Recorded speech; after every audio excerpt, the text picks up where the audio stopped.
Hello everyone, welcome to nursing Gyan by Bhavna. कैसे हैं आप सब? आई होप आप सब बहुत अच्छे होंगे। चलिए, आज हम पढ़ेंगे एंटी ट्यूबरक्लोसिस ड्रग के साइड इफ़ेक्ट और एक इजी और सिंपल ट्रिक से। जैसा कि आप जानते हैं कि जो एंटी ट्यूबरक्लोसिस ड्रग होती है उसमें first line drug, second line drug आती है, बट मेनली जो एग्जामिनर पूछता है वो 5 ड्रग से ही पूछता है। रिफेम्पिसिन, आइसोनियाजिड, पायराजिनामाइड, इथेम्ब्यूटोल और स्ट्रेप्टोमाइसिन। इसको हम बहुत अच्छे से और इजी वे में इसके अंदर पढ़ेंगे कि किस तरीके से कैसे हम याद करें। आपको बहुत इजीली याद हो जाएगा, एक बार में आप उसको याद कर लोगे। एक डायग्राम के थ्रू मैं आपको एक्सप्लेन करूँगी ये चीज़ें। पहली ड्रग है इसके अंदर इथेम्ब्यूटोल। अब देखिए, इथेम्ब्यूटोल को मैंने कहाँ पे बनाया है। एक ये इंसान है, इंसान के अंदर क्या चीज़ है, मतलब जो एंटी ट्यूबरकुलर ड्रग है उसके साइड इफ़ेक्ट बताए हैं कि कौन सी जो ड्रग होती है कहाँ पर इफ़ेक्ट करती है। एग्ज़ाम में डायरेक्ट इसी से ही क्वेश्चन आता है। पहली ड्रग है इथेम्ब्यूटोल। इथेम्ब्यूटोल को हमने इसके अंदर आई को हमने डिनोट किया है ई से, ई यानी कि इथेम्ब्यूटोल। जो इथेम्ब्यूटोल है, आँख बनाई है हमने इससे, यानी कि ये किसको अफेक्ट करती है, आँख को अफेक्ट करेगी, आइज़ को अफेक्ट करेगी। यानी कि आइज़ कौन सी इसके अंदर क्रेनियल नर्व के अंदर आती है, क्रेनियल नर्व सेकेंड। तो ये अफेक्ट करती है क्रेनियल नर्व सेकेंड को, इसके अंदर अफेक्ट करेगी, जो कि ऑप्टिक नर्व के नाम से सेकंड क्रेनियल नर्व को जाना जाता है। तो ethambutol affect is optic nerve, cranial nerve second. इसकी वजह से कलर ब्लाइंडनेस हो सकता है। और ये वाली जो इथेम्ब्यूटोल ड्रग होती है ये कॉन्ट्राइंडिकेटेड होती है, यंग चिल्ड्रंस होते हैं उनमें कॉन्ट्राइंडिकेटेड होती है इथेम्ब्यूटोल ड्रग। नेक्स्ट ड्रग है इसके अंदर स्ट्रेप्टोमाइसिन। स्ट्रेप्टोमाइसिन से हमने बनाए हैं कान। जो कान बनाए हैं, यानी कि अफेक्ट किसको करेगी स्ट्रेप्टोमाइसिन, ये करेगी ईयर्स को अफेक्ट करेगी, यानी कि ये ऑटोटॉक्सिक होती है। कौन सी क्रेनियल नर्व को अफेक्ट करती है, 8th क्रेनियल नर्व को अफेक्ट करती है, जो जिसको बोलते हैं वेस्टिबुलो ऑक्यूलर नर्व। यानी कि 8th cranial nerve vestibulo ocular nerve होती है, उसको अफेक्ट करती है। इसके अंदर पेशेंट के अंदर डीफनेस हो सकती है। और ये जो स्ट्रेप्टोमाइसिन होती है ये वैसे नेफ्रोटॉक्सिक भी इसके अंदर होती है, किडनी को भी अफेक्ट करती है। एंड स्ट्रेप्टोमाइसिन जो होती है, मेन चीज़ याद रखनी है कि ये प्रेगनेंसी में कॉन्ट्राइंडिकेटेड होती है। तो स्ट्रेप्टोमाइसिन के लिए 2 चीज़ हो गई है कि ये अफेक्ट करती है, एक तो क्रेनियल नर्व 8th को इसके अंदर ऑटोटॉक्सिक हो गई, और सेकेंड इसके अंदर याद रखना है कि ये प्रेगनेंसी में कॉन्ट्राइंडिकेटेड होती है।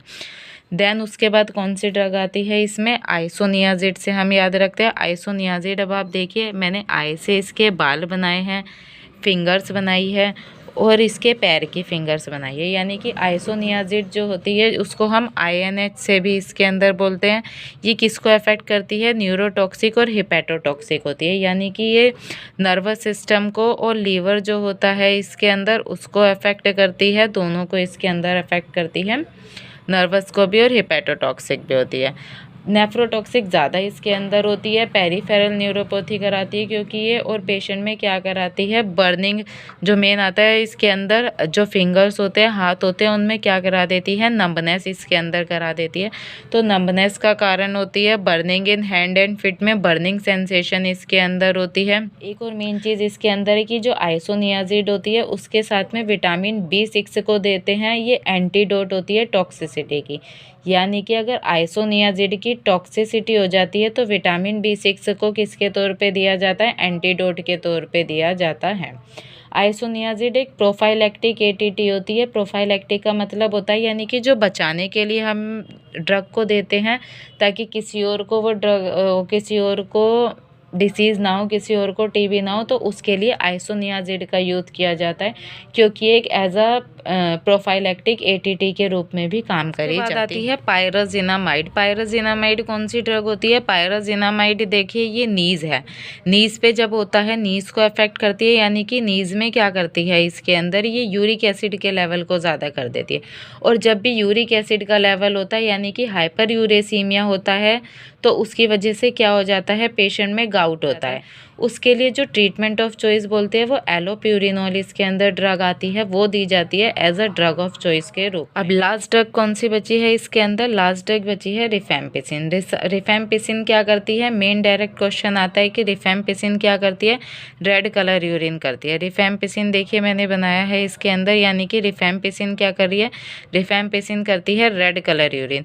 नॉट ओनली यूरिन, इसके अंदर जो भी इसके अंदर सिक्रेशंस होते हैं, यूरिन हो गया या ऑल बॉडी जो भी सिक्रेशंस है वो रेड या ऑरेंज कलर के इसके अंदर हो जाते हैं। एक चीज़ और याद रखनी है रिफेम्पिसिन के लिए कि जो रिफेम्पिसिन होती है उसको क्या करते हैं इसके अंदर? एम्प्टी स्टमक दी जाती है रिफेम्पिसिन। और रिफेम्पिसिन ऐसी है कि जो प्रेगनेंसी में क्या होती है? सेफ होती है, जबकि स्ट्रेप्टोमाइसिन क्या थी? प्रेगनेंसी में कॉन्ट्राइंडिकेटेड थी। एक बार मैं इसको पूरा का पूरा समराइज़ कर देती हूँ फिर से।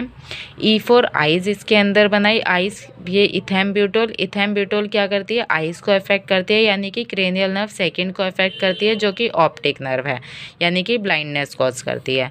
एस से हमने इसके ईयर बनाए। ईयर से यानी कि स्ट्रेप्टोमाइसिन। स्ट्रेप्टोमाइसिन क्या करता है? एट्थ क्रेनियल नर्व को अफेक्ट करता है पेशेंट, यानी कि वेस्टिबुलो ओक्यूलर नर्व को अफेक्ट करता है, पेशेंट में डीफनेस हो सकती है। उसके बाद आइसोनियाज़िड थी। आइसोनियाज़िड किस किस को अफेक्ट कर रही थी इसके अंदर? ये अफेक्ट कर रही थी जो पेरिफेरल फिंगर्स होती है इसके अंदर, और जो नर्वस है इसके अंदर न्यूरोटॉक्सिक, उसको अफेक्ट कर रही थी। तो पेरिफेरल न्यूरोटॉक्सिक इसके अंदर होती है और हिपेटोटॉक्सिक भी इसके अंदर होती है। पेशेंट में बर्निंग फीट एंड हैंड इसके अंदर करती है और पेशेंट के हाथ पैरों में नंबनेस हो जाती है। फिर आती है पायरिजिनामाइड। पायरिजिनामाइड क्या करती है इसके अंदर? ये हिपेटोटॉक्सिक वैसे इसके अंदर होती है, हिपेटोटॉक्सिक होती है, ज़्यादा अमाउंट में इसके अंदर सिक्रेट करती है। यूरिक एसिड ज़्यादा हो जाता है। जब यूरिक एसिड ज़्यादा होता है तो वो जॉइंट में जाके डिपॉजिट इसके अंदर होने लगता है और गाउट कोज करता है। गाउट कोज हो जाता है इसके अंदर, तो गाउट की ड्रग ऑफ चॉइस जो दी जाती है वो एलोप्यूरिनोल इसके अंदर होती है, जो दी जाती है। तो पायरोजिनामाइड अफेक्ट करता है इसके अंदर, नीज वगैरह को अफेक्ट करता है और गाउट कोज करता है।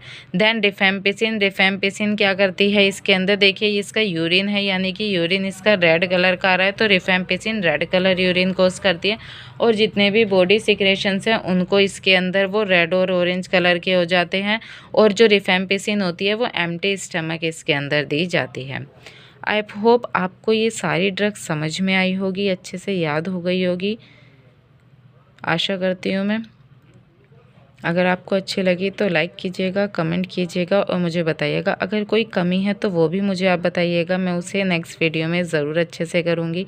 अगर आपको पसंद आई है तो मैं और ऐसे ही आपको इंटरेस्टिंग याद करने के लिए ऐसे मिनोमिक्स इस तरीके से आपको प्रोवाइड कराती रहूँगी। Thank you so much.